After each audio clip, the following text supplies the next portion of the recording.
penyakit nomor 1 pembunuh di dunia, yaitu penyakit jantung. Kita telah melihat data kemarin dari kematian yang terjadi di dunia setiap tahun. Ada sekitar 19 juta yang meninggal karena penyakit jantung. Tapi mari kita lihat di Amerika, data per 2009, ada 610.000 orang meninggal karena penyakit jantung dan 1 dari 4 kematian. Data 2009. Ini dari Asosiasi Jantung Amerika.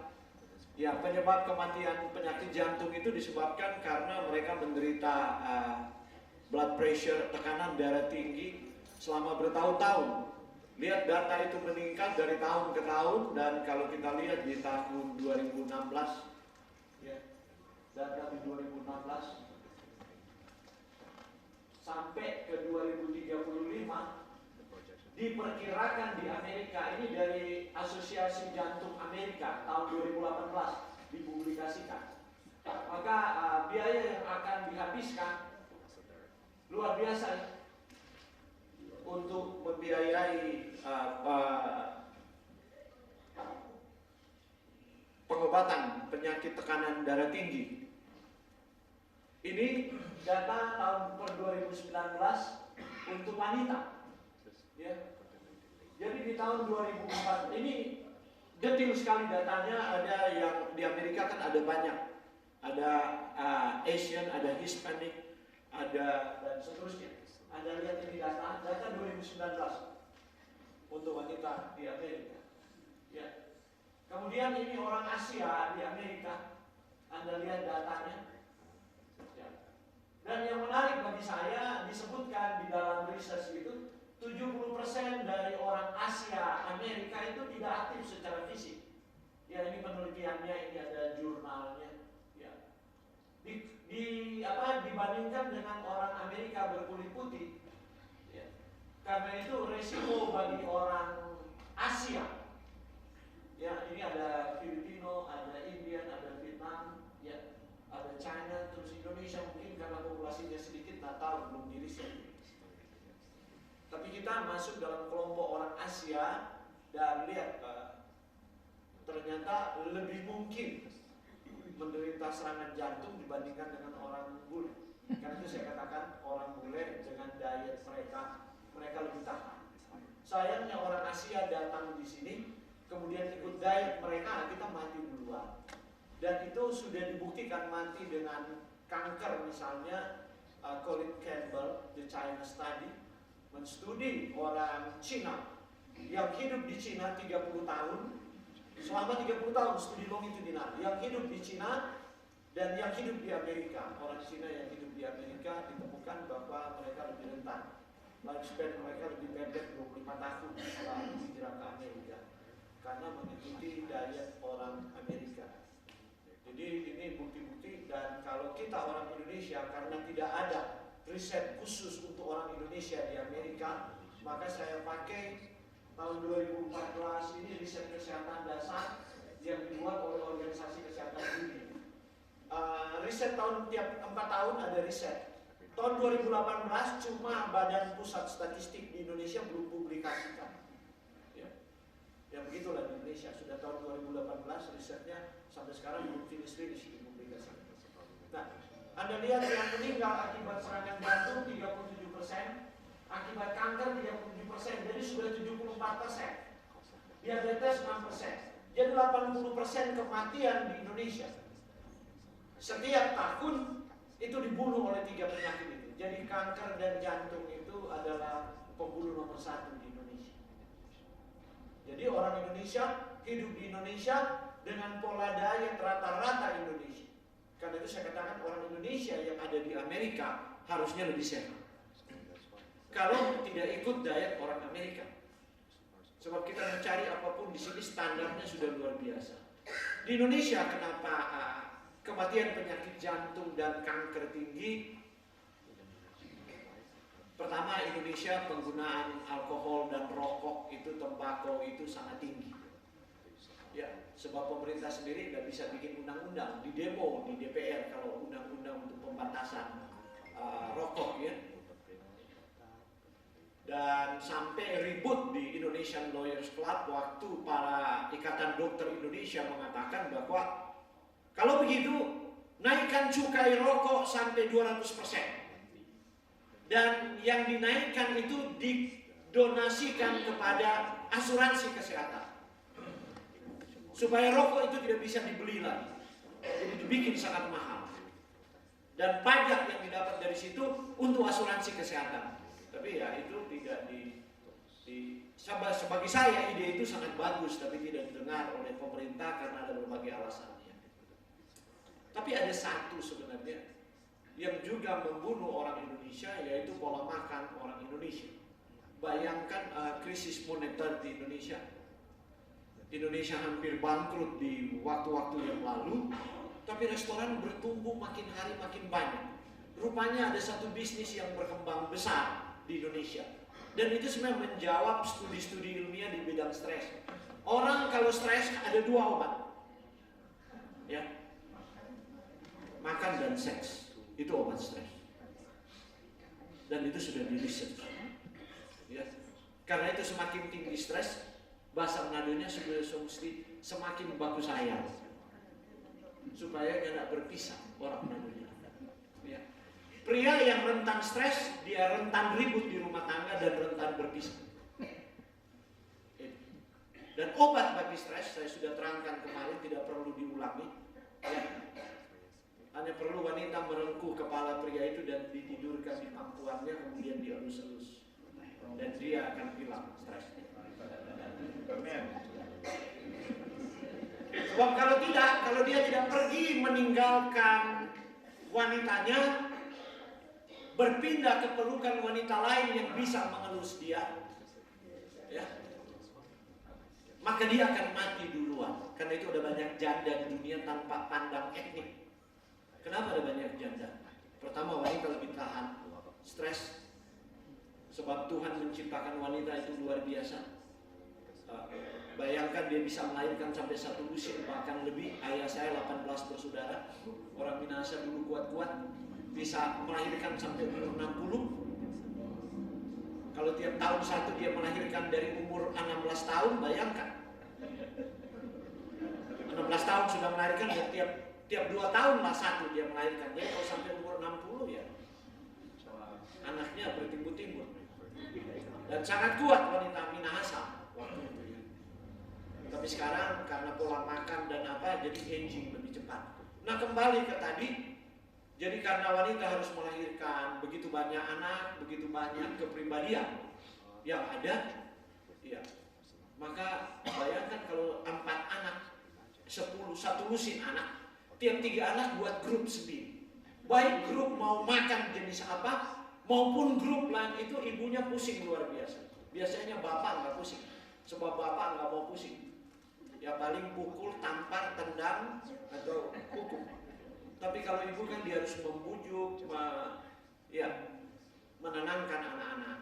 Dan ya kalau ada 12 anak sebenarnya 13, sebab anak yang sulung suaminya kan.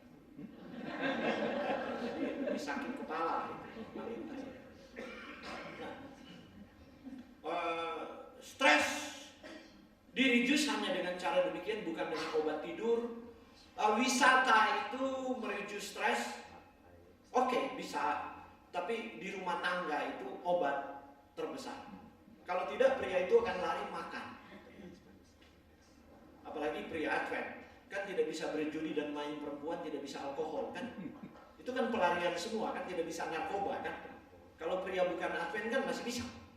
Moral it's okay. Saya nggak lari ke perempuan lain, tapi ya saya ngopi untuk reduce stres. Pada 1 jam kemudian stres meningkat jadi 100%. Setelah minum kopi 1 jam, hanya perlu 150 mg kafein. Stres direduce, dikurangi 1 jam pertama, sesudah itu dia meningkat 2 kali lipat. Karena itu Starbucks berani jual kopi mahal di mall, sebab dia tahu orang stres akan bolak-balik minum kopi, sebab dia edik. Karena itu kita dilarang minum kopi. Bersyukur pada Tuhan kita punya terang tentang itu. Tapi memang kopi mereduce stres memang. Sebab alkaloida kafein itu menekan kita punya sistem saraf pusat, kemudian menenangkan itu sementara. Atau enggak lah, yang lain minum alkohol, yang lain pergi judi, yang lain dansa-dansi, pesta-pesta begitu kan. Yang lain lari ke narkoba. Tapi di banyak bangsa sudah di research. Tuhan telah memberikan seks itu sebagai obat untuk mereduce stres. Karena itu di Amerika populasi meningkat dan di negara-negara barat lepas tahun 70-an. Karena tingkat stres yang luar biasa karena perubahan ekonomi dunia, maka jadi baby boomers di Jepang, di Korea, di negara-negara Asia, di Amerika. Karena itu, karena stres pelarian orang, ya seperti itu. Mudah-mudahan informasi ini wanita mengerti. Ya, kalau petua so minta, jangan yang nggak kasih.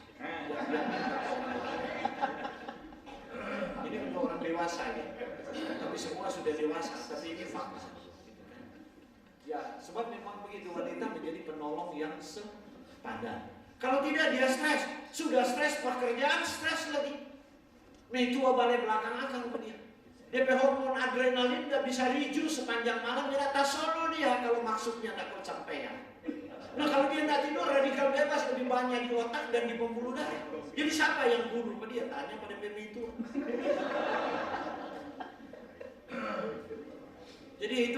Jadilah kenapa banyak janda dan itu dianggap tabu untuk dibuka dan diapa. Ya. Jadi ya seperti itu. Dan ya akibatnya ya kita lanjut mengenai resiko penyakit jantung ini. Penyakit jantung, ginjal, stroke menyedot dana 70% kalau di Indonesia untuk BPJS. Karena itu tahun yang lalu BPJS itu hilang 5 miliar. 2 tahun lalu 8 miliar. Jadi pemerintah berhutang terus. Karena itu di Indonesia Anda dengar kalau keluarga pakai BPJS terus penyakit-penyakit eksklusif seperti kardiovaskular, kanker, diabetes sering dianaktirikan di rumah-rumah sakit. Tempat tidur penuh lah, tidak dapat blanket apa ya? Selimut, ya tidak dapat pelayanan yang baik sebab BPJS selalu berhutang ke rumah sakit. Sampai tahunan belum dibayar. Baru kita lihat mengapa orang di Indonesia penyakit bertambah terus karena tadi pola hidup, konsumsi makanan, tekanan lingkungan kerja, ya, stres berkepanjangan dan tidak ada pelarian. Ya pelariannya makan atau tidur. Elia saja stres dikejar Isabel, Tuhan kasih tidur. Tidur tuh. Elia coba baca cerita ini. Selalu Tuhan kasih tidur. Sebab obat stres adalah tidur. Tuhan bikin tidur itu untuk obat stres. Masalahnya pria kalau sudah stres, nggak tahu dia kalau tidak perlu akan kau saku-saku akan. Nah, begitu memang laki-laki itu psikologinya seperti itu. Karena itu wanita-wanita hebat tahu persis seperti Delilah, tahu seperti Esther. Kenapa Esther sangat dikagumi oleh Raja Kafir itu? Sebab Esther bisa memuaskan seluruh hasratnya. Dia kan punya begitu banyak gudang wanita cantik di zamannya. Kenapa cuma Esther dia salurkan tongkatnya? Tentu Esther dapat dia punya. Di bahasa Manado. Esther tahu. Dan bukan hal yang muskil kalau Anda dengar di agama lain boleh beristri banyak, tapi ada istri tertentu yang paling disayangi. Kenapa? Karena baik dia punya kelakuan maupun kehidupan ranjangnya itu memuaskan. Ini yang wanita mesti tahu. Kau semua pada diam. Lagi konsentrasi. Kaget ya? Sebab memang begitu. Jadi pria itu hormon seksnya itu mereduce stres. Hormon stresnya. Itu sekalipun dia stres, jadi kalau dia mulai ini, stresnya reduce. Itulah sebabnya kenapa pelacuran sukar dibersihkan di berbagai budaya. bahkan dilegalkan oleh negara. Aneh kan, walaupun negara itu Kristen. Karena mereka nggak tahu, itu sangat dibutuhkan karena ada problem di rumah tangga.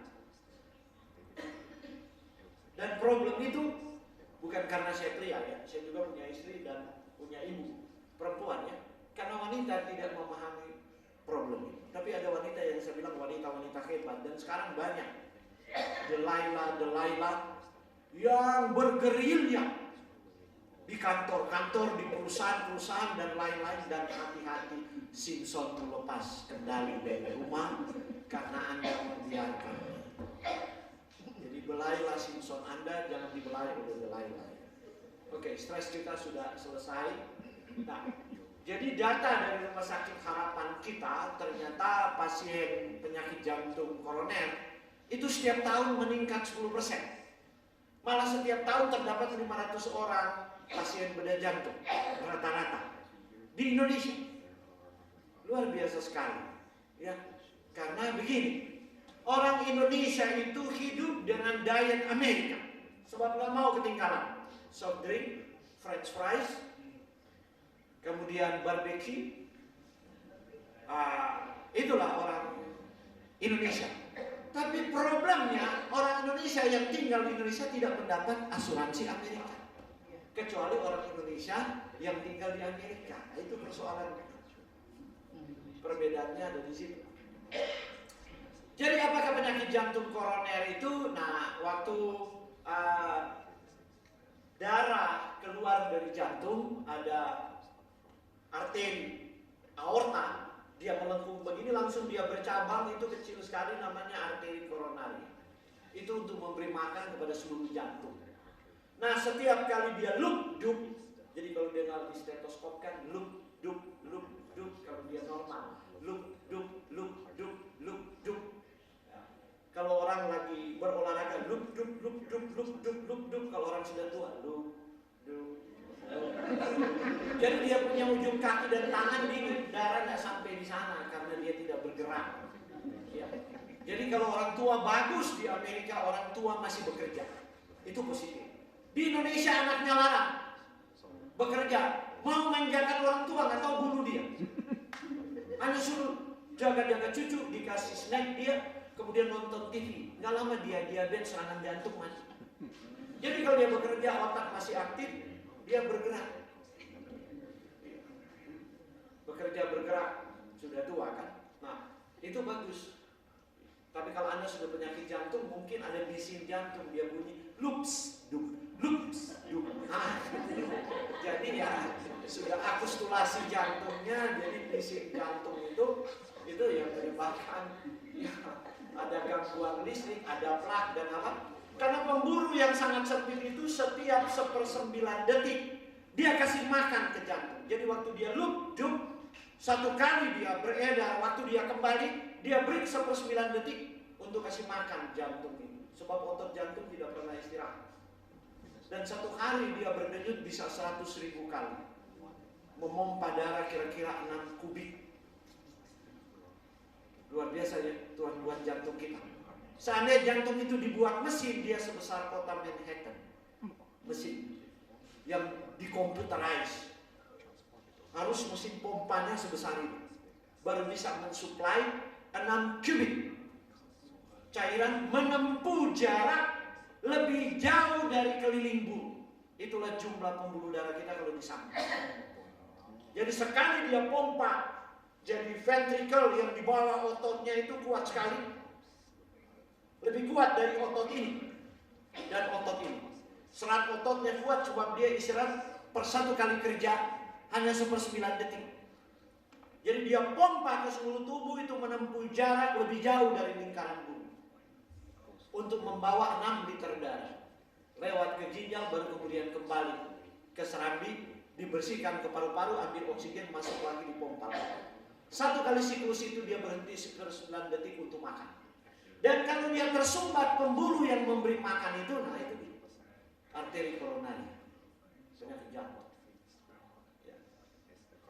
Nah, penelitian meta-analisis itu ada 302.296.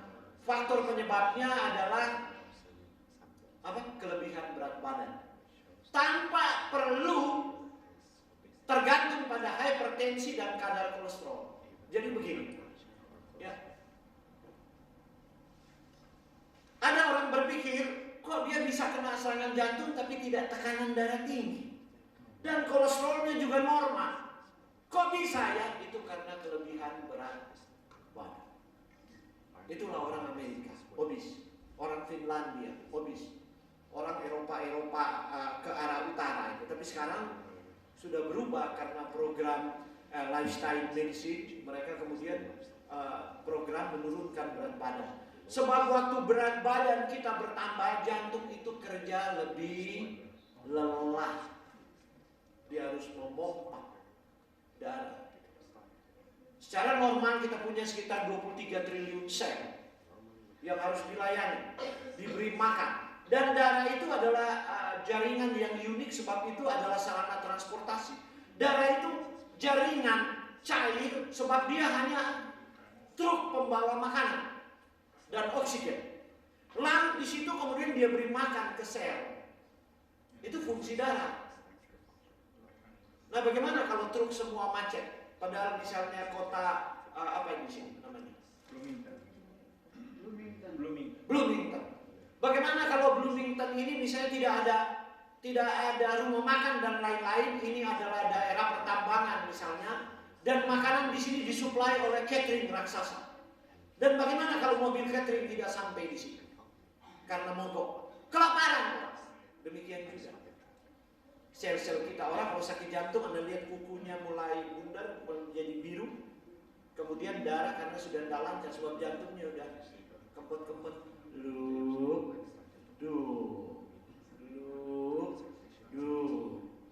Harus dia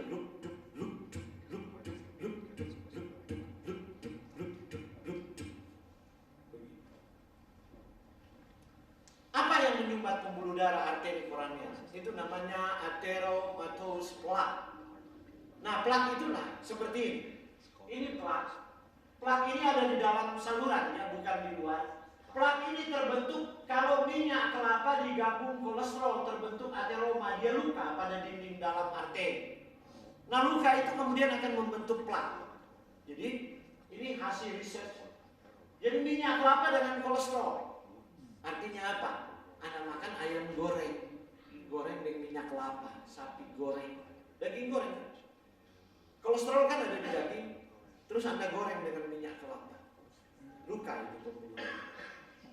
Nah, luka bukan 1-2 hari. Luka hari ini tidak bisa sembuh. Luka besok lagi. Sebab itu pola makanan. Maka pastilah akan berakhir dengan semua yang mengandung kolesterol kemudian kita goreng dengan minyak kelapa. Oke. Baru kemudian Anda lihat ini pembuluh darah normal. Ini kalau potongan transversal, ini potongan melintangnya. Anda lihat ini longitudinal, transversal. Dipotong, ini masih belum ada plak. Nah, ateroma itu yang di sini ini, Anda lihat ini sudah jadi sempit kan? Jadi mulai narrow, ini mulai sempit. Jadi sel-sel ini luka itu di bagian dalam akhirnya jadi seperti bisul. Karena itu dokter ahli pembuluh angiologi katakan bahwa orang darah tinggi harus minum obat seumur hidup karena ada plak. Obat kolesterol, obat pengencer darah kalau darahnya kental, dan obat tekanan darah. Kalau you nggak minum, you mati.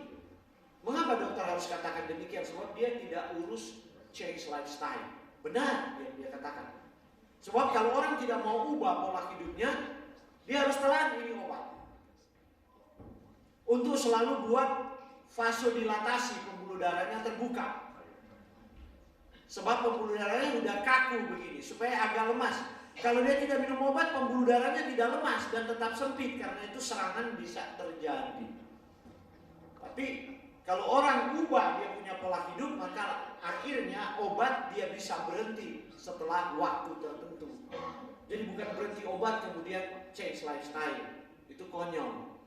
Belum sampai nutrisi itu mengubah, dia udah mati duluan kena serangan. Nah, itu banyak saya dengar orang dikasih detox kemudian meninggal.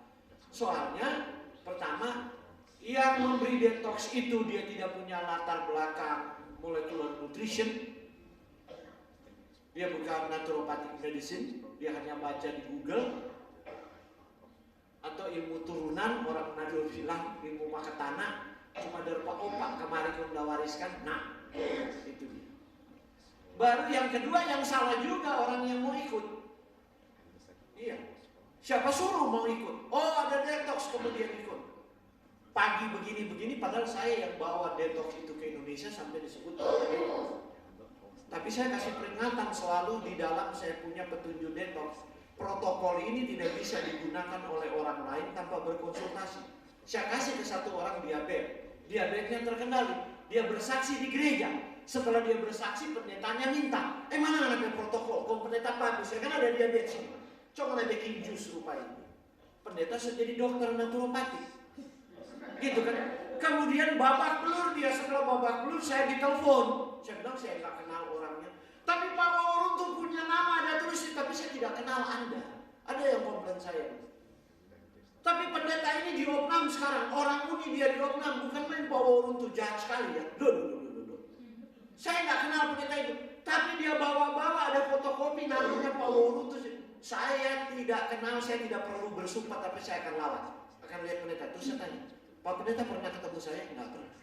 Jadi dapat dari mana? Oh, dari teman saya. Silakan komplain ke teman Anda. Jangan ke saya. Di situ kan ada saya tulis, sebab metabolisme tiap orang berbeda, lifestyle-nya berbeda, dan itu harus diperhitungkan semua. Seperti itu. Dia, saya suruh turun di sana. Norvacnya sekian miligram. Gulanya, glukopak, kemudian apa, saya turun begini. Tapi kan gula darah kan berbeda dari tiap orang yang sakit gula dengan yang lain. Tekanan darah berbeda. Ada yang hormon angiotensinnya ada problem di ginjal, ada problem konversi angiotensinnya yang problem untuk tekanan darah. Jadi itu ada banyak problem. Tidak sama. Oke, kita lanjut dan jadi beberapa sel ini berespons. Jadi pertama dia hanya bisu. Tubuh tidak mau kalau ada luka, maka sel darah putih dikirim ke sana untuk memperbaiki. Waktu dia memperbaiki, maka kalsium juga dibawa. Kenapa? Kalsium dipakai untuk memperbaiki mineral itu. Nah, akhirnya kalsium bergabung dengan kolesterol yang teroksidasi, membentuk mineral compound menjadi seperti kristal. Anda tahu kalsium bisa membentuk batu. Nah, kalau dia sudah keras seperti itu, namanya jaringan fibrosa, memang nggak tertolong lagi, sudah telat. Bagi saya sudah melangkah melampaui garis kasih karunia. Ya, karena itu banyak dokter nggak bisa tolong, dibilang pengapuran pembuluh darah. Tapi ada beberapa klien saya mereka tertolong karena saya tahu bahwa deposit mineral itu terjadi. Kenapa? Contoh kalsium. Kalsium itu dia adalah istri, suaminya magnesium. Satu molekul magnesium perlu 2 molekul kalsium, baru kemudian maksimal 2. Ya, baru dia bisa diserap, dia dibawa ke tulang. Nah, kalau kita makan kalsium terlalu banyak, kemudian kita kekurangan sayuran hijau gelap magnesium, maka ada molekul kalsium yang tidak punya suami, tidak ada pasangannya.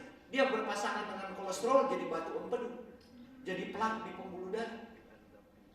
Jadi kita yang mengaturnya. Karena saya tahu bagaimana molekul bekerja di dalam tubuh, maka saya suruh suplementasi. Oke, Anda penyakit jantung, dokter katakan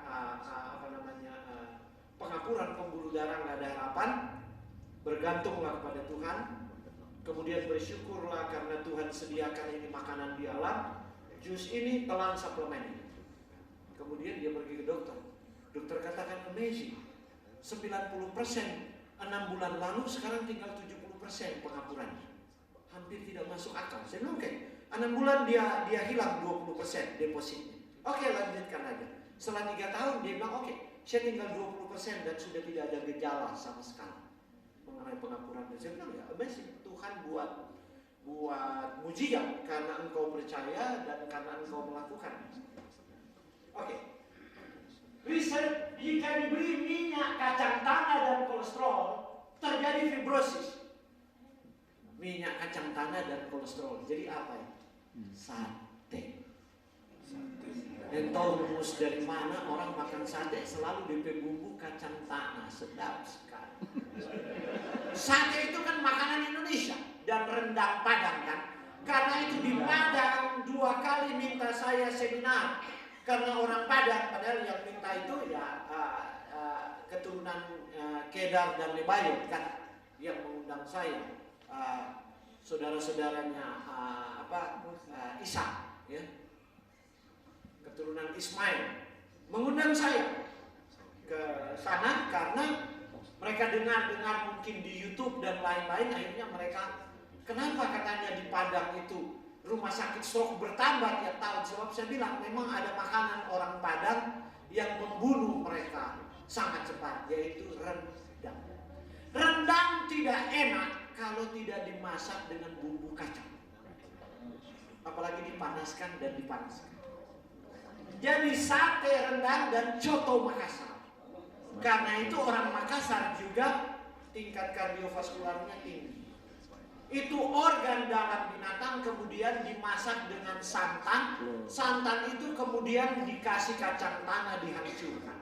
Jadi santan blender kacang tanah kemudian dimasak. Itu kuncinya supaya cotonya enak. Kenapa Anda bikin coto nggak enak? Karena Anda tidak blender santan dengan kacang tanah. Tapi kalau Anda mau enak silakanlah blender dan tiap potluck dibawa ke gereja. Lama-kelamaan Anda dengar berkurang ini penduduk di Aplek. Ada yang masih Riki pulang karena ingin dikebumikan di tanah asalnya kan, apakah di Sumatera atau di tanah Minahasa. Tapi ada yang tinggal dikebumikan di sini dari Riki pulang. Karena tiap hari sate, rendang, dan coto itu makanan ya yang dimakan. Ya, jadi ini bukti dari research ya. Nah, Anda lihat plak ini. Anda lihat sekeras fiberglass. Ini diambil dari pembuluh darah mayat kemudian dikeluarkan. Ini kerasnya seperti fiberglass. Bagaimana dia bisa hilang? Jadi itu compound dari kalsium, silikat, kolesterol membentuk seperti plastik fiberglass di pembuluh darah. Anda lihat kalau sudah bertahun-tahun. Karena itu dikatakan ini pembunuh nomor 1 dan memang pembunuh masyarakat di dunia yang nggak ada ampun. Ya. Tapi ya ini menurut sains. Tapi kalau menurut Tuhan kan berbeda kan. Saya selalu katakan demikian. Yang Tuhan hanya minta kita mengakui bahwa Dia benar sejak berfirman di Eden, dan Allah itu tetap benar hingga saat ini, yaitu benar di dalam kasih-Nya yang tidak terbatas dan benar di dalam kuasa-Nya untuk pemulihan. Kalau kita mau mengakui itu dan menurut, ada banyak mujizat terjadi. Ini profil lipid orang Indonesia. Kolesterol total di atas normal 35,9%. Kolesterol LDL-nya 76,2%. Ini rikas dari Kesehatan Dasar 2013. Kolesterol HDL cuma 22,9, trigliseridnya 24,9. Bagaimana enggak 37% mati dengan jantung? Anda lihat kolesterol LDL-nya 76%. Orang Indonesia. Bahkan waktu saya seminar di Manado diundang oleh gereja Pentakosta yang besar sekali di Wanea yang bisa tampung 15.000 orang itu. Apa namanya? Gereja saya lupa ya, Betel. Sampai lupa lagi. Baru yang satu di atas Bahu Mall itu, ada mall di atas, itu gereja cabang dari gereja Pentakosta Surabaya. Saya nggak tahu di situ banyak anggota dewan bergereja di situ dan dokter-dokter. Jadi waktu saya seminar kan ada yang bertanya dan membantah saya. Saya sudah tahu dia dokter. Tapi kemudian ada berdiri seorang ibu sudah senior kemudian ikut bilang begini. Kamu dokter? Kamu ahli kardiovaskular apa bukan? Bukan. Dulu. Saya dokter dan direktur prodi. Dia ngomong. Data yang disampaikan Bapak itu benar dan memang kami sementara riset, tapi Bapak itu sudah duluan publish. Bahwa kenyataannya memang seperti itu. tingkat kolesterol begitu tinggi sampai di Sulawesi Utara. Mereka lihat anak-anak SD kolesterol dan trigliseridnya sudah tinggi. Sebab mereka makan di mall. Cuma kalau anak-anak nggak ketahuan, mereka hanya gelisah, jerawatan, gemuk, lari-lari terus jadi hyperaktif. Hati-hati dengan anak-anak kita yang terlalu hyperaktif dan jerawatan nggak sembuh-sembuh. Itu periksa triglyceride sama kolesterol. Mungkin tinggi karena pola makan. Pola makan mereka makan fast food. Ya. Oke, nah kolesterol, apakah kolesterol itu jahat? Kita sebut-sebut kolesterol tadi. Banyak yang mengatakan ada kolesterol baik, ada kolesterol jahat. Saya tidak setuju dengan terminologi itu. Kenapa? Sebab kolesterol ada di tubuh kita karena Tuhan izinkan. Dia harus ada. Jadi tidak ada jahat, tidak ada baik. Istilah itu tidak enak didengar. Saya gelo, orang Jawa bilang. Tidak enak sebab Tuhan yang buat tubuh kita sama seperti asam urat. Kalau ada waktu kita bahas. Asam urat itu antioksidan. Tuhan yang ciptakan supaya tubuh kita produksi asam urat. Tuhan yang ciptakan supaya tubuh kita produksi kolesterol. Nggak makan kolesterol pun tubuh kita harus produksi kolesterol. Tuhan yang suruh buat. Jadi mana jahat? Nggak ada. Nah, problemnya adalah, mari kita lihat. Setiap detik 50 kuintil. 50 tambah 15 nol di belakang. Dalam bahasa Manado, 50 kuintiliun kolesterol itu diproduksi oleh hati tiap hari tanpa perlu masuk dari luar. Lihat. Kenapa? Sebab kolesterol ini yang menyelubuhi kita punya otak kalau pecah. Orang ketabrak kemudian Anda lihat dia putih. Seperti tahu itu kolesterol semua. Kita punya hormon kelamin itu dikonversi dari kolesterol. Kalau sudah nggak ada kolesterol, lower kolesterol, bertapa aja di gunung. Iya. Iya. Sebab tuh burung sok kondor dia. Sudah ada fungsi sama sekali. Semua garasi tertutup. Iya. Kalau nggak ada kolesterol. Jadi kolesterol itu dikonversi, rumus steroidnya dibangun jadi hormon. Kemudian kolesterol itu juga dikonversi oleh bantuan sinar matahari untuk jadi vitamin D. Kalau tidak ada maka mineralisasi tulang tidak terjadi. Orang jadi omol-omol. Tahu kan omol-omol? Sering boleh berdiri sebab tulang sok keropos kemudian sok lomek, lemah, lesu. Karena apa? Vitamin D tidak ada. Nah sekarang orang kolesterol tinggi bukan berjemur di matahari telan-telan vitamin D. Apalagi D2 yang dia telan, bukan D3.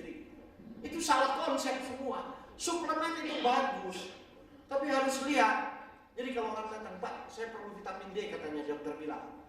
Oke, you punya kolesterol berapa? Begini.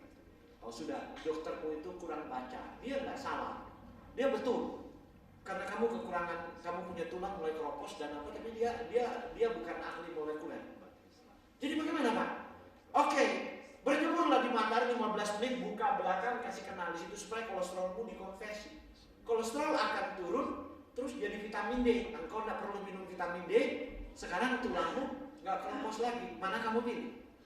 Kamu telan vitamin D3, kolesterolmu nggak akan turun-turun. Sebab dia nggak bisa dikonversi lagi. Oh, begitu ya. Kenapa dokter nggak ngomong sama saya? Ya dia kan di sekolah untuk belajar kasih obat. Ini penyakitmu, ini obat, dia nggak salah. Itu sekolahnya.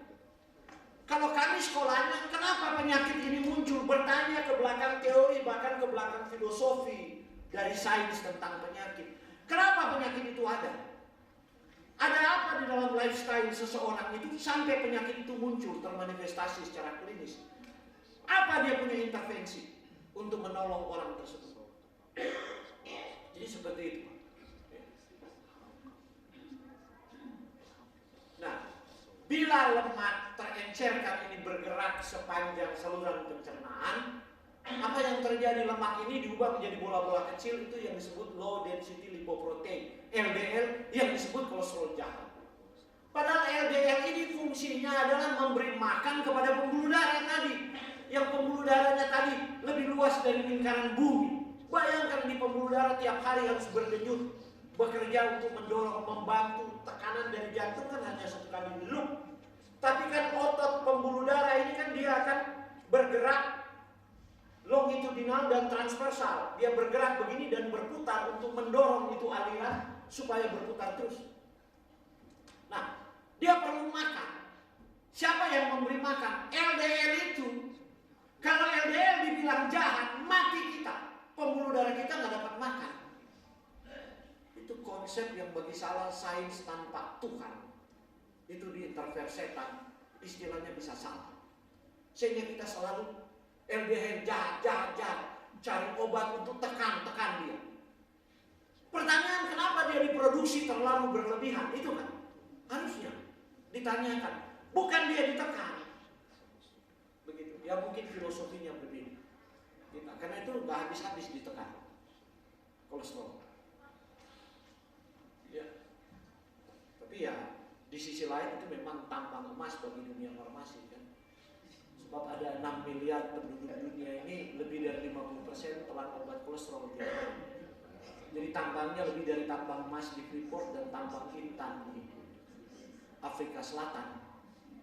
Kali aja 1 miliar dikali berapa rupiah tiap hari. Besar sekali kan?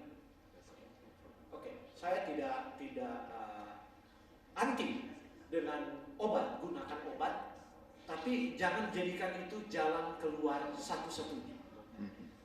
Kalau kasusnya akut, silakan minum obat, tapi jangan biarkan itu menjadi kronis. Bertahun-tahun orang hanya bergantung pada obat, kita tidak buka wawasannya bahwa dia bisa change lifestyle sehingga satu waktu dia bisa meninggalkan obat.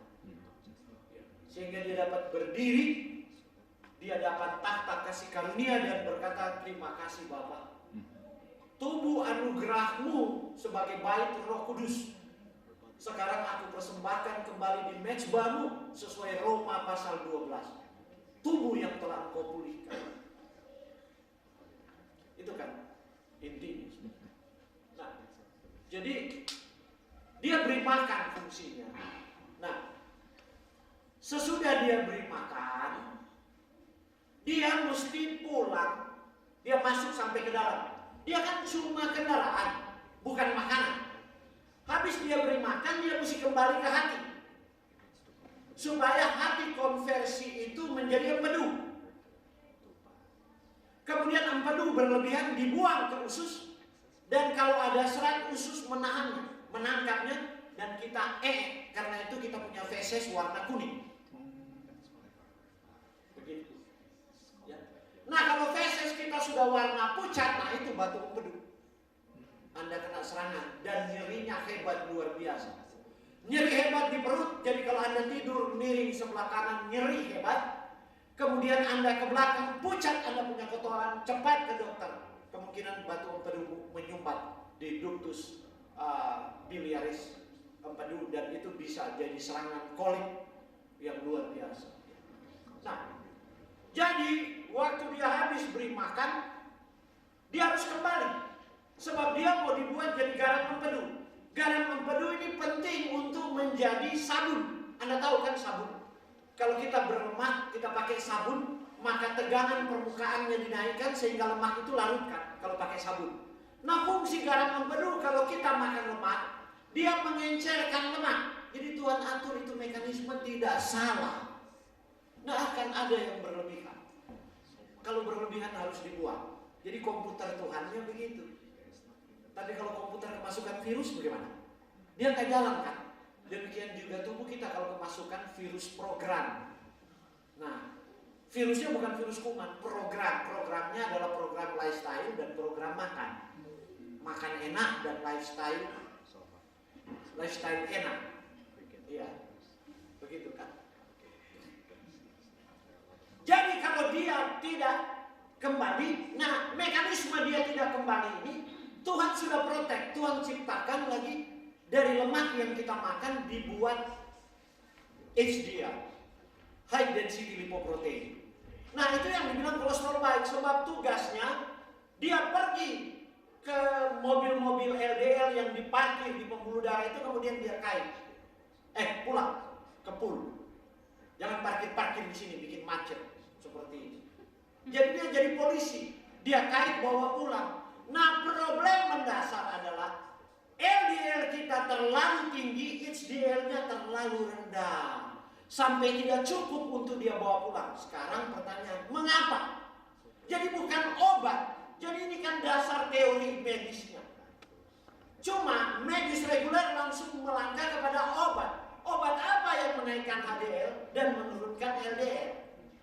Jadi kalau obat diminum normal, kalau obat bukan minum 1 hari kacau. Nah kalau kami bertanya, kenapa LDL itu naik dan HDL itu rendah? Kenapa? Ada apa dalam gaya hidupnya dan pola makannya?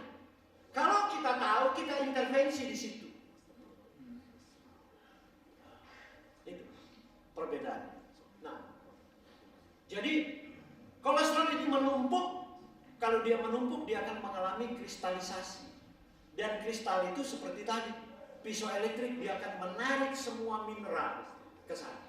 Nah, ada kolesterol tinggi, tapi kenapa belum terbentuk plak? Sebab tidak terjadi inflamasi. Apa yang menyebabkan inflamasi? Sudah kolesterol tinggi, masih makan goreng-gorengan. Itu yang bahaya sekali. Chips, kerupuk, semua digoreng. Ikan goreng, sapi goreng, domba goreng, semua digoreng atau dibakar sampai diangus-angus. Kalau sekedar grill, tapi ini sampai dia angus-angus. Maka itu kolesterolnya teroksidasi. Waktu dia masuk ke tubuh, dia jadi pisau elektrik. Dia tarik semua mineral sehingga terjadi deposisi. Mineral terbentuk kristal, akhirnya terjadi ateroba. Itu mekanismenya. Jadi kalau kita tahu, jadi oke, ini hindari. You sudah terjadi, ini hindari. Kalau enggak, you minum obat. Obat ini bukan untuk mengobati ini deposisi mineral, enggak, ini akan berlanjut terus sementara minum-minum obat kolesterol, minum-minum obat tekanan darah tinggi, tapi itu plak bertambah terus sampai kemudian mentok. Pada akhirnya minum obat 10 tahun, meninggal juga dengan serangan kardiovaskular. Iya kan? Habis obat darah tinggi, obat kolesterol, kemudian tambah 1 obat lagi pengencer darah, setelah 20 tahun tambah 1 obat lagi, obat jantung yang lain. Jadi begitu riwayat penyakit di dunia kita. Nah, mari kita lihat rasio total kolesterol to HDL. Ya, kalau resikonya sangat rendah itu kalau pria 3,4, kalau wanita 3,3. Tapi rata-rata orang di Indonesia itu di atas 9. Dan high risk itu kalau resikonya. Jadi kalau periksa kolesterol jangan hanya kolesterol total, tapi kolesterol total itu rasionya tuh HDL, periksa sehingga kita tahu kita punya faktor risiko. Jadi kalau orang datang biasa ya begitu, setelah dengar-dengar klien-klien saya Advent dari Singapura atau orang Pantekosta, kadang-kadang keluarganya ada di Indonesia, mereka datang, tolong diperiksa ini. Saya bilang, kenapa enggak ke dokter Anda, kami mau change lifestyle. Saya bilang tambah periksa ini, saya mau lihat, oh Anda punya faktor risiko seperti ini. Baru ini periksa juga rasio LDL to HDL, very low 1. Ya. Kalau perempuan 1,5, average ada di 3,6.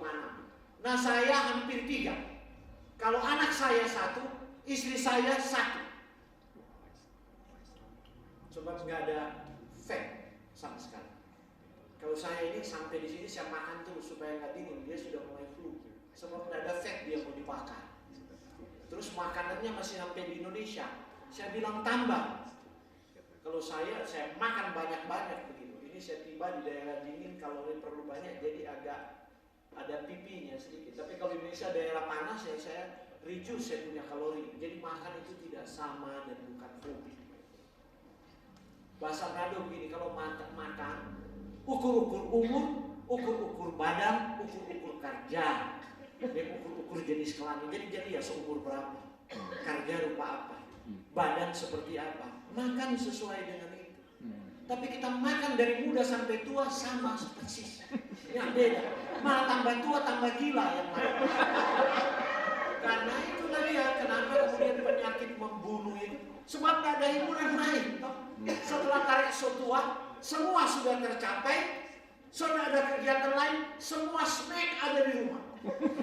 Wah, nyamil-nyamil ada semua. Dan kegiatan otot kan sudah nggak ada kan karena tua. Waktu muda makan tude 1 hari 6 ekor. Sampai setua 6 ekor. Karena DP ginjal menurun, DP otot senyana perlu ini. Karena itu dia mulai kena ginjal, asam urat. Kalau dia melawan, dokter bilang install banyak anak makan ikan. Dan dulu nyata, begitu-begitu juga itu. So itu tuh salah. Kasih kurang karena so tua. Nyata kita dari dulu begitu-begitu. Begitu dokter tapi porsi dari dulu begitu. Ampa piring. So tua kasih kurang dari 2 piring. So terlebih karena itu diabetes. Dia pikir nyata ada salah kita dari muda begitu.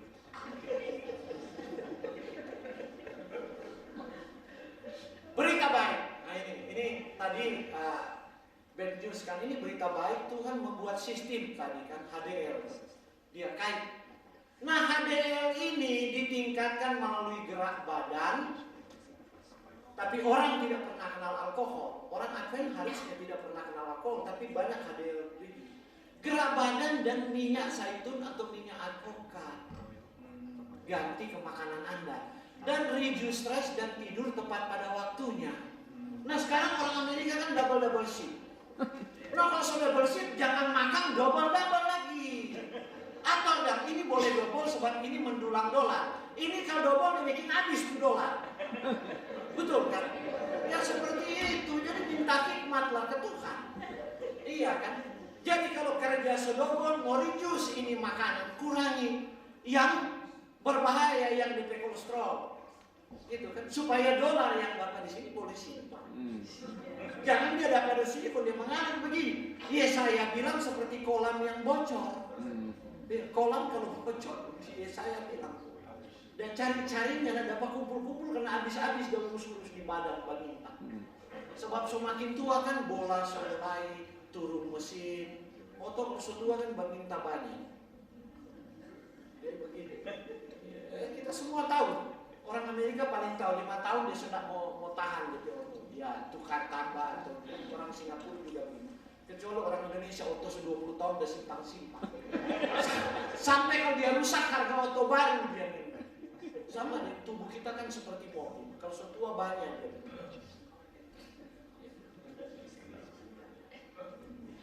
Nah, jadi gerak badan.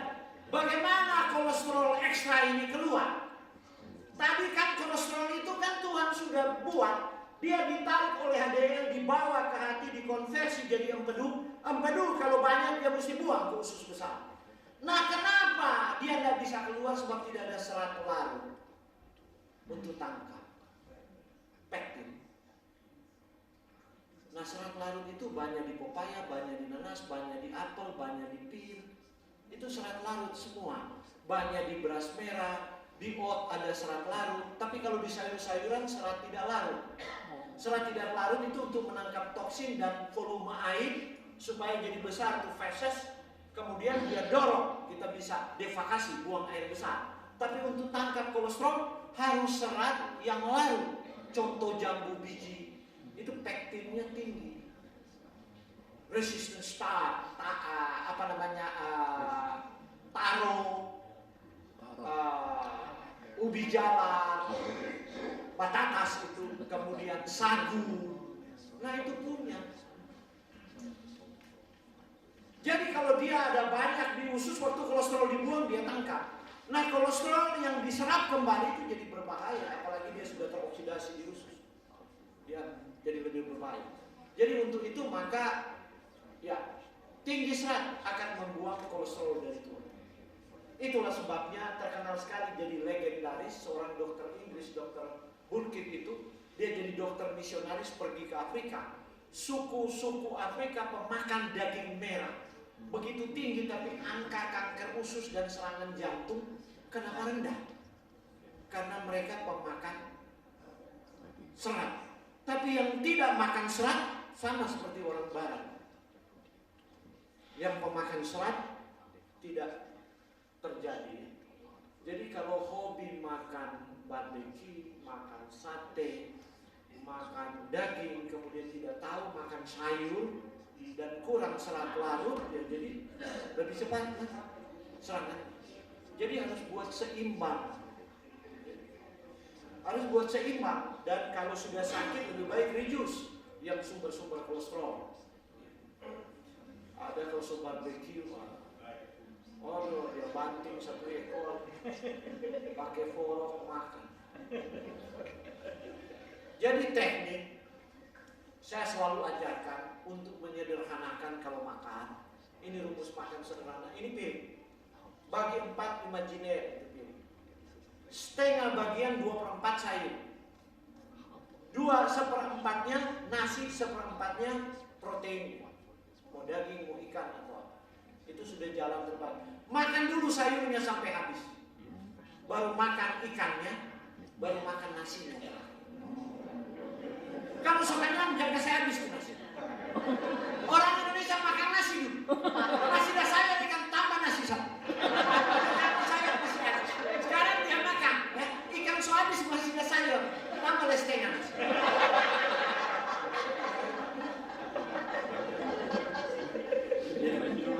Itu pola makan kita. Belum terus tahu, nah ini dia. Angkot tondano. Itu makanan tondano di Tomohon. Tangan nomor 5.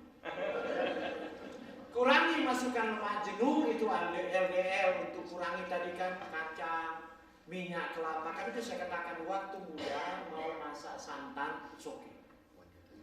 Mau itu anak-anak muda main basket, lihat aja, saya lihat dingin-dingin mereka pulang gereja tadi malam masih tendang-tendang bola. Tapi orang tua kan sedangkan bajalan sobat tate. Masih makan, lupa dia punya cucu udah makan. Ini opa ini udah bagaya muda loh dia tahu so. Salomo bilang sudah apa? Roda penggiling sudah gemertak, ini dia mulai gemertak. Jaga komposisi ideal tubuh. Kalau semakin kita tua, saya dulu 78, diabetes 400 sampai 600, kemudian kolesterol tinggi, tekanan darah tinggi. Ya. Saya masih ingat dokter Supit masih di Upland, kan? Tinggal di sini, pulang ke sekolah ke Pioner, kemudian dia tensi saya sakit kepala. Yuk, lu punya tekanan di umur berapa? Lu punya tekanan darah begini. Wah, kita olahraga hampir tiap malam, tiap hari. Main bola kaki dengan tenis meja. Nah turun-turun nih kolesterol. Loh, kita kalau bagi mujair bakar, nah kalau 6 ekor datang di meja, hilang tuh anak. Duh, kalau sate 1 piring, yang gak simpang, hilang 1 piring. Lama-lama kita bilang, aduh, mau mati cepat kita ini. Kita mesti bertobat. Metua fasum, kok anak masih bayi, kalau kita mati kan, laki-laki lain andai pada dia mau ganti fam tapi anak. Jadi bangkanya ada kita lihat dia tidur, aduh menangis sendiri, kita berdoa. Bangkanya ada, oke apa tak mau mati cepat? Apa kita bodoh? Jadi itulah saya kemudian bertara. Jadi pertama bertara karena takut. Kedua bertara setelah sadar, Tuhan punya rencana ternyata indah ya. Olahraga, berhenti merokok, turunkan berat badan. Kita tidak merokok tapi berat badan problem dan kurang bergerak dan tadi ini.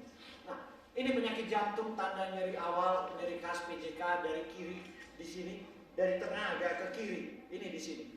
Tapi kalau dia sampai di belakang, nah itu orang cuma kerok, pijat, bilang masuk angin. Ada yang bilang angin duduk, ada angin duduk, angin berdiri, angin jalan-jalan.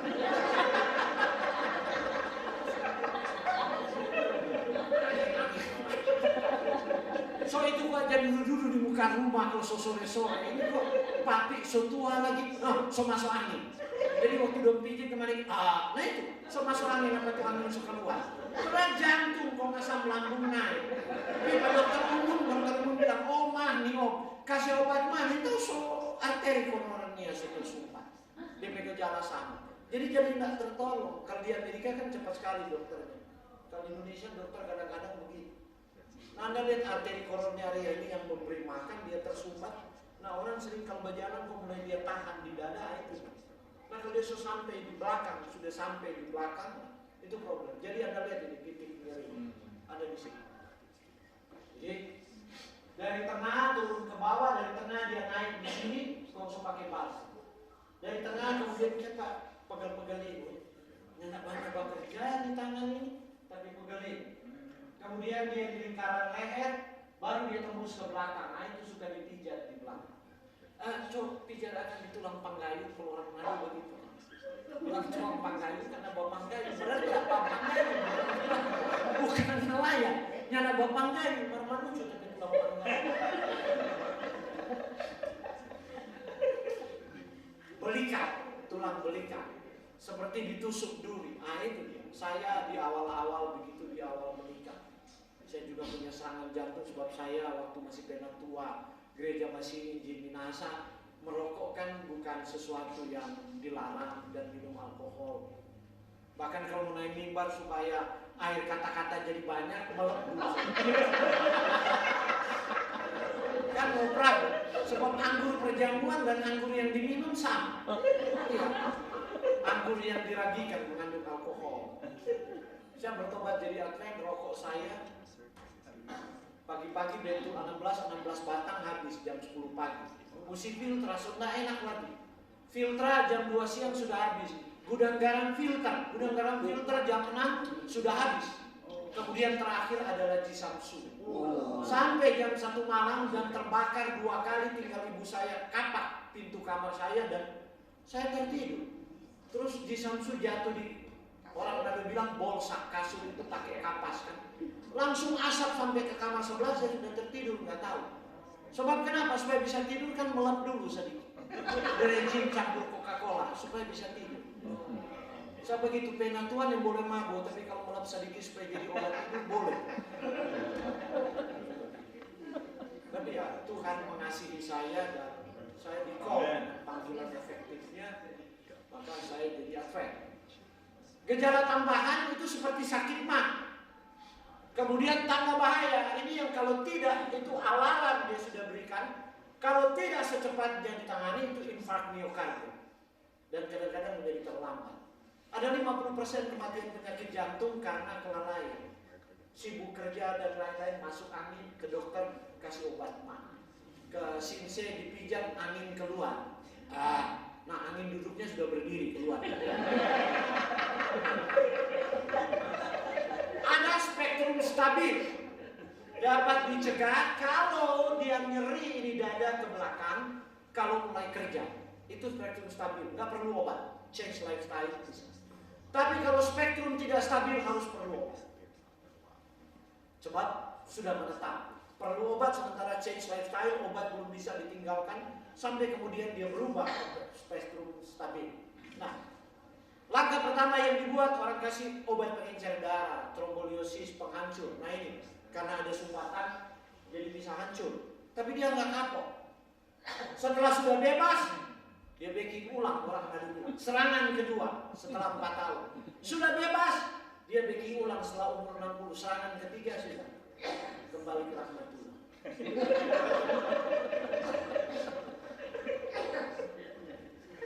Ini revolusi. Ya, jadi dia balon, jadi karena ada plak itu sudah bisa keluar. Sekarang ada teknologi baru, bersyukur orang datang ke saya. Pak, saya begini, periksa jantung. Setelah periksa jantung penutupan 70%. Jangan ditunda reproduksi. Loh, Pak saya mau change lifestyle, talat reproduksi dulu.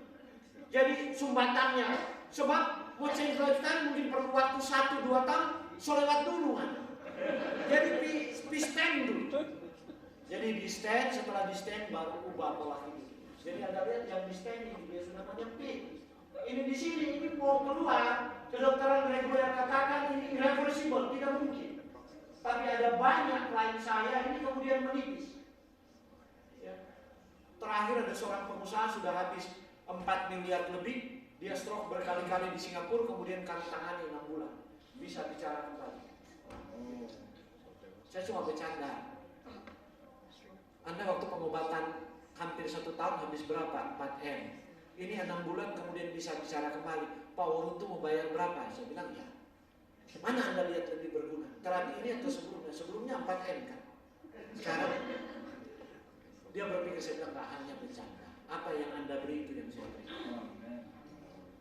Dan sebagai begitu dan ya itu yang membuat mereka akhirnya bersyukur. Oke, ini pengerasan pembuluh darah. Kalau tadi kan gumpalan di tengah bisa dibersihkan. Kalau pengerasan ini yang disebut irreversible. Karena itu harus minum obat seumur hidup. Padahal deposisi mineral ini bisa dibuang. Ya. Nah, oke.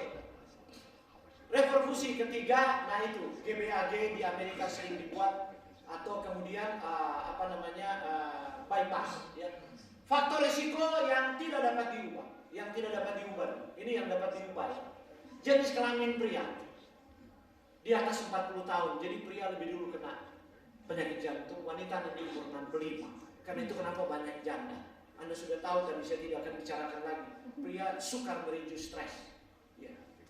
Sukar rindu. Dia pikir dalam menampar orang, menjotos orang, banting kursi, banting meja. Pria kalau marah stresnya bisa dirindu. Anda sudah dengar tadi bagaimana cara merindu, tinggal Anda yang akan praktek di rumah. Sayangilah suami-suami Anda sebab mereka akan pergi lebih dulu.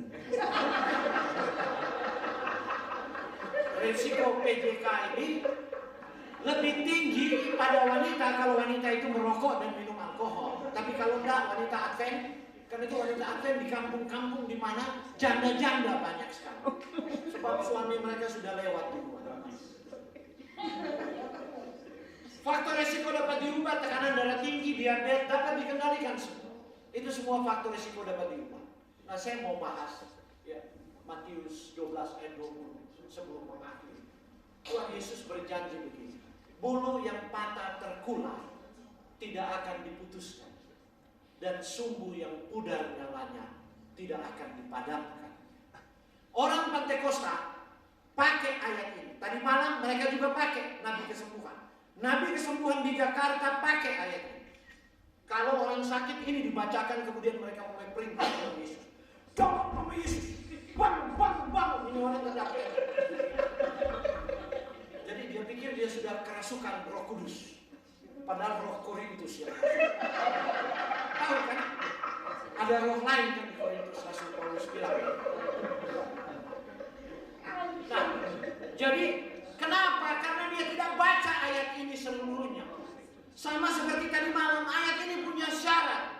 Nah, syaratnya itu sampai ia menjadikan hukum itu menang. Jadi kalau hukum itu menang di dalam tubuh kita, baru kemudian kita yang patah terkulai, apa itu? Orang jantung dan stroke. Bulu kalau patah kan terkulai, bulu-bulu. Kalau sumbu yang pudar nyalanya itu apa? Seperti orang kanker. Nggak ada orang kanker dikatakan sembuh. Dokter akan bilang remisi. Karena itu dibilang cancer survivor. Nggak akan dinyatakan, sebab sel sudah mengalami mutasi. Obat dan teknologi yang ada. Tetapi Tuhan Yesus berkata, bulu yang patah terkulai, ini saya yakin, ya, bicara tentang penyakit karena lihat latar belakang ayat. Matius 12 ayat 21 dan 22, dan padanya bangsa-bangsa berharap. Kenapa? Ayat 22 orang sakit di bawah, baru ayat 15b sebelum datang ayat 20 ini, pengumuman dari Yesus. Banyak orang mengikuti Yesus dan dia menyembuhkan mereka semuanya. Jadi ayat 20 itu konteksnya adalah kesembuhan terhadap penyakit, benar. Tapi kesembuhan kalau kita hanya berharap bahwa Yesus mengatakan bulu yang patah terkulai tidak akan diputuskan. Sumbu Anda sudah stroke, sudah jantung, sudah diabetes, walaupun sudah divonis dokter, engkau seperti terkulai, Yesus bilang, jangan cari mati sama saya. Tidak akan diputuskan. Engkau seperti sumbu yang pudar nyalanya, sebentar lagi padam, dokter katakan, sebab engkau sudah kanker stadium 4, sudah menjalar kemana-mana, sudah tidak ada harapan, tidak ada lagi modalitas kemoterapi yang bisa menolong engkau, dan radioterapi. Tapi Yesus berkatakan, engkau seperti sumbu yang pudar nyalamu, tidak akan kuputuskan. Saya selalu katakan, waktu saya sakit, saya kanker otak meningioma, saya diabetes 400-600, saya penyakit ankylosing spondylitis, Tuhan menolong saya, meyakinkan saya dengan ayat-ayat itu. Ya. Jadi Yesus bicara ke pikiran saya melalui Alkitab yang saya baca. Jadi waktu saya renungkan, Tuhan memberikan keyakinan bahwa Yesus yang kita sembah, yang mengumumkan ini. Kemarin Allah yang kita sembah, Yahweh Rofeka, Allah kesembuhan. Sekarang Yesus yang datang ke dalam daging memberi jaminan ini kepada kita. Ya, jangan minta mati kepada Yesus. Sebab apapun kondisimu, aku tidak akan memutuskan. Malah Yesus memilih mati tergantung di salib supaya kita yang layak mati karena dosa boleh hidup, dan hidup itu dikatakan, aku datang supaya kamu mempunyai hidup dan mempunyainya di dalam segala kelimpahan. Amin. Kita boleh klaim ini, tapi jangan lupa syaratnya. Sampai hukum itu menang. Sekarang pertanyaan, ada berapa hukum Allah? Berapa? 10 itu hukum di Sinai, itu hukum yang kedua. Hukum yang pertama hukum apa? Sebelum Tuhan berikan hukum moral, hukum apa yang Tuhan bangun? Hukum fisik. Sebab kenapa Tuhan tidak berfirman untuk menciptakan manusia? Yang lain Tuhan berfirman. Tuhan rindu membelai tanah liat itu. Di sana, di dalam keyakinan saya ada bekas sidik jari Tuhan. Karena coba pegang tanah liat dan kita bikin boneka-boneka, ada bekas sidik jari gitu. Ada bekas sidik jari Tuhan di sana. Itu yang dibaca oleh sains kedokteran dan biologi, disebut anatomi, fisiologi, metabolisme, dan genetik. Jadi Tuhan yang tahu hukum-hukum itu di dalam tubuh manusia. Dan Tuhan mau hukum itu menang. Kalau kita mengakuinya, kita boleh mulai. Jadi inilah hukum makan dan minum. Makan minum Anda sehat, ini slide kita terakhir. Maka usus Anda sehat. Usus yang sehat akan membentuk kualitas darah yang sehat. Darah yang sehat baru seluruh tubuh Anda sehat. Jadi kalau Anda mau tubuh Anda sehat, darah Anda harus sehat. Jangan kental, jangan banyak kolesterol, jangan banyak gula di sana, sehingga Anda tidak perlu telan obat-obat gula, obat kolesterol. Maka usus Anda harus sehat. Supaya usus Anda harus sehat, mulut Anda harus sehat. Apa yang Anda masukkan itu keputusan dan pilihan yang berlebihan. Tuhan tidak pernah kirim malaikat untuk jadi jongos kita ke pasar. Tidak pernah kirim malaikat untuk memasak kita di dapur. Yang Tuhan beri hikmat dan akal budi, agar kita dapat memilih makanan yang tepat untuk kondisi kesehatan kita. Dan di sini saya beri catatan, jangan generalisasi. Orang Indonesia cenderung berpikir generalisasi. Jadi jangan generalisasi. Saya akan bahas lebih jauh di hari Sabat, gitu kan. Ada orang klien saya, ketemu saya sakit jantung. Kemudian saya bilang ganti semua. Kemudian berhenti daging, Anda makan ikan laut tapi woku saja. Datang kemudian anak misionaris yang lain, harus jadi vegan supaya sembuh. Tidak lama kemudian dia meninggal. Kenapa? Darahnya makin kental karena sayuran hijau terlalu banyak, tidak seimbang. Padahal dia punya kekentalan darah. Terus saya bilang, ya itu pilihan. Jadi apa case Anda, kondisi Anda? Nah, saya mau katakan, saya vegetarian 28 tahun. Tetapi saya tidak suka mempromot orang, menekan orang, kemudian mengatakan Anda harus jadi seperti itu ya. Itu sebuah pilihan untuk gaya hidup. Itu ideal, tapi ada kondisi yang tidak ideal di dalam kehidupan seseorang. Contoh adalah jika Anda bersalah salah, kenapa jantung Anda rusak, bahkan seorang vegetarian sekalipun, karena homocysteine levelnya tinggi, dia kekurangan B12. Oke? Waktu kita sudah selesai. Ada pertanyaan? Kalau tidak ada pertanyaan, saya serahkan kepada ya.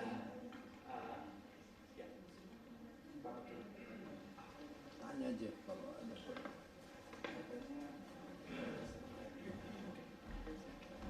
Katanya karena waktu tidak cukup, hanya diberikan 3 pertanyaan saja kalau ada. Kalau tidak ada lebih bagus. Tapi kalau tidak bertanya berarti sudah tidak mengerti akan message tadi ya. Siapa yang sudah mengerti pekabaran tadi? Tolong angkat tangan. Betul? Oke, tidur banyak. Jadi kalau tidak ada pertanyaan kita tutup saja. Ada? Oke. Saudara Deki Limpuran. Pertanyaan saya, karena di daerah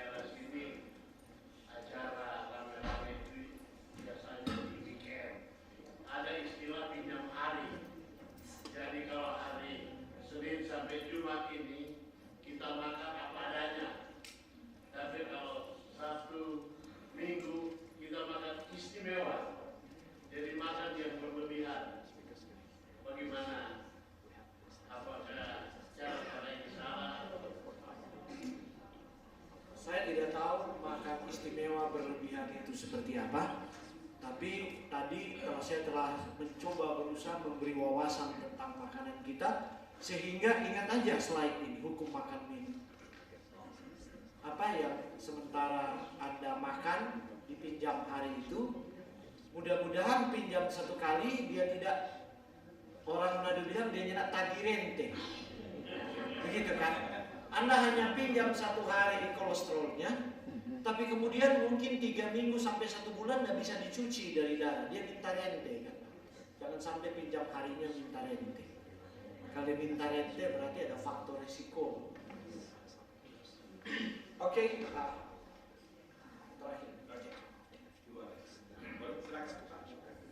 Pertanyaan kedua, guru kita mengatakan bahwa mereka makan udang, makan segala-galanya, tapi umur 90 tahun. Ya. Tapi guru di sekolah kita 65 tahun, Ya. sudah sama. Bisa Nah, oke. diterangkan kenapa mereka panjang umur dengan makan segala-galanya? Sebab ada yang sangat merusak, yaitu transfer yang sangat merusak. Sebab transfer itu membuat LDL selalu naik dan HDL itu selalu turun seperti bumi dan langit, karena itu faktor risiko kardiovaskularnya menjadi sangat besar. Dan banyak dari kita kalau sabat kita kasih kue begitu banyak, cake, nastar, kastengel, lain-lain kita bawa semua, yang semua pakai emerging transfer. Ya mungkin transfer di Amerika sudah sangat sehat, ada 0% ya transfer, tapi di Indonesia seperti itu. Ya. Itu fakta ilmiah ya. Dan bahkan di gereja ya seperti itu. Hampir selalu pesta kita bikin puding, dan puding itu mengandung susu, dan susu itu enak kalau dimasak kasih margarin sedikit. Kita masak sayur kangkung nggak enak kalau nggak ditumis pakai margarin. Kalau kasih margarin kan enak. Kita bikin. Kita menggoreng kalau kasih margarin kan enak. Nah itulah dia. Kita banyak transfer, dan transfer saya katakan di Bible Conference yang dihadiri pendeta-pendeta tahun 2009 se-Uni Timur. Saya bilang lebih baik makan babi lagi. Sebab yang makan babi ternyata pendeta-pendeta Geming masih berumur 90 tahun, mencapai 100 tahun, tapi pendeta Advent sudah makan babi 65 pun lewat-lewat. Gitu kan? Karena transfer. Jadi kalau masih ingin makan transfer, babi masih lebih sehat. Jadi berhenti transfer itu jahat sekali, karena itu Amerika Games di tahun 2006 hanya izinkan 0,5 mg, tapi kalau Anda bisa dapat 0, bisa lihat semua transfer tidak bisa dibakar. Lemak jenuh bisa terbakar, Anda berolahraga, tapi kalau transfer tidak bisa terbakar. Jadi jangan pernah lagi minta kue dari Indonesia. Sebab margarin di sana tidak ada standar. Kalau di sini punya standar. Jadi kalau Anda mau makan nastar, kastengel dan apa, buatlah di Amerika. Pakai margarin Amerika atau pakai butter Amerika. Walaupun jangan banyak-banyak juga, sebab itu saturate fat-nya tinggi kecuali Anda berolahraga. Oke, jadi